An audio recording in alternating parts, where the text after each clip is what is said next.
Meu nome é Maílson de Queiroz, sou especialista em educação tecnológica e sou coordenador do Núcleo de Educação à Distância da Faculdade FAMART.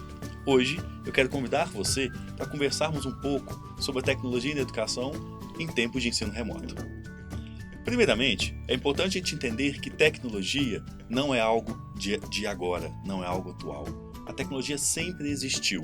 A tecnologia, sendo o conjunto de técnicas e do conhecimento adquirido para aperfeiçoar ou facilitar o trabalho com uma arte, com a resolução de um problema ou execução de uma tarefa específica. Ou seja, a tecnologia ela é uma aliada da educação, que por sua vez visa a formação e o desenvolvimento do indivíduo.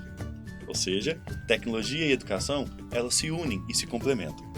Sabemos que a tecnologia sempre esteve inserida na educação. Com a evolução natural das tecnologias, observou-se a incorporação gradativa dessas tecnologias na educação, culminando no boom do assunto ano passado, devido à pandemia. Em relação ao ensino, podemos concluir que o ensino é a transmissão de conhecimentos. Então, essa tríade, educação, tecnologia e ensino, se une nesses tempos de pandemia e de ensino remoto. Para entender um pouco mais sobre isso, eu vou convidá-los a ver a diferença da linguagem na educação no tempo antigo e a linguagem na educação atualmente. Antigamente era comum a gente ouvir dizer nas escolas lousa, quadro, giz, estêncil, dever de casa, xerox ou xerox, fotocópia. Isso são termos que já são obsoletos, já não fazem mais parte do contexto educacional. Outros termos, portanto, chegaram com tudo, devido a essa disrupção tecnológica que aconteceu na educação. Posso citar algum dos principais: AVA, Ambiente Virtual de Aprendizagem, é a nova sala de aula para o aluno, compartilhamento de documentos, atividades colaborativas, postagens, armazenamento em nuvem, envio de documentos via portal, via AVA. Tudo isso mostra a inserção da tecnologia digital na educação. E isso não foi algo normal e algo feito de forma tranquila para os professores e para os alunos. Foi um grande desafio para os principais envolvidos na educação. Para os professores, acredito que os desafios se resumem em, primeiro, transformar a aula presencial em uma aula online. Não é simplesmente pegar a sua bagagem de conteúdo e transformar no formato online. Não é possível mais o aluno ficar atento à sua aula como ficava no formato presencial. Então essa modificação foi um dos principais desafios para o professor entender que ele precisa de preparar novamente, com foco no aluno que está digitalizado, que está do outro lado da tela. Um outro desafio é o professor não se manter mais totalmente no local do conhecimento. O professor, ele não é agora o único que sabe ali. Estamos em um ambiente onde a fluência digital é domínio do aluno. O nosso aluno, a começar pelos pequenos e terminando pelos mais velhos, são alunos que têm uma fluência tecnológica, uma fluência digital quase que inata. Já nasceram nessa era.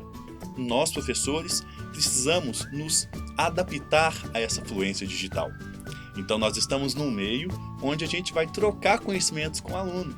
Eu vou ensinar um conteúdo, eu vou passar alguma atividade, mas é o aluno que domina aquele meio. Então o professor, ele saiu do local de total dono do conhecimento. Ele precisou do aluno para poder fazer o par educacional funcionar.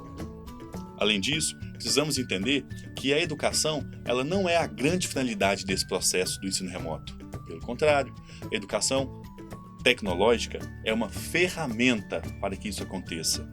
A tecnologia na educação ela vai fomentar a instrução nesses tempos de pandemia, nesse tempo de ensino remoto, de ensino híbrido. E outra coisa que o professor ele ficou um pouco perdido no início disso tudo foi em relação à quantidade de informações. Acredito que no início da pandemia, no início desse boom da tecnologia na educação, surgiram informações, técnicas de aula, materiais, ferramentas. Na verdade, o professor, ele talvez usou uma dessas ferramentas. Ele se estabeleceu com uma maneira de fazer o seu trabalho, porque ele passou essas informações por uma curadoria. Essa curadoria ela funciona como um filtro. Nem tudo que eu vejo de informações na internet voltadas à educação são de fato informações relevantes. Eu não preciso ter esse estresse tecnológico eu preciso aliviar um pouquinho essa informação excessiva. Excesso de coisas não faz bem para o professor. Então, o professor ele precisa focar numa informação que passou por uma curadoria, por um crivo, por um filtro, para ver aquilo que ele vai atuar de forma efetiva na sua prática docente. E por último, o professor ele precisou se desafiar a entender que a responsabilidade pelo processo do ensino-aprendizagem não é apenas sua. O aluno também tem a responsabilização dele. Então o professor ele se sentiu desafiado, uma vez que nem sempre ele conseguia finalizar uma aula do jeito que ele planejava, nem sempre é possível finalizar uma aula de forma remota do jeito que ele planejou inicialmente. E para o aluno, houve desafio? Claro que houve. O aluno ele foi retirado da sua zona de conforto. O aluno, a partir do ensino remoto, a partir dessa mudança provocada pela pandemia, ele foi levado para a atitude mais personalizada do ensino. Isso em todos os níveis. O aluno ele foi levado a fazer parte de uma aprendizagem personalizada. Isso é bom para o aluno. Porém, o nosso aluno ele não estava preparado para construir o seu próprio aprendizado. Para o aluno, era mais fácil receber o conhecimento pronto do professor. E a partir de então, ele foi obrigado a sair do seu lugar para entender que ele faz parte desse processo educativo. Ele é agente ativo no processo de sua aprendizagem. E aí os termos eles começaram a surgir de forma como se fossem sinônimos. Ensino híbrido, ensino remoto, volta às aulas, ensino presencial. Existe uma confusão muito grande e um conflito entre esses termos. Vamos conversar um pouco sobre eles. O ensino híbrido é uma proposta que envolve uma metodologia diferenciada. Existem algumas ferramentas que existem no ensino híbrido e o ensino híbrido não abre mão delas.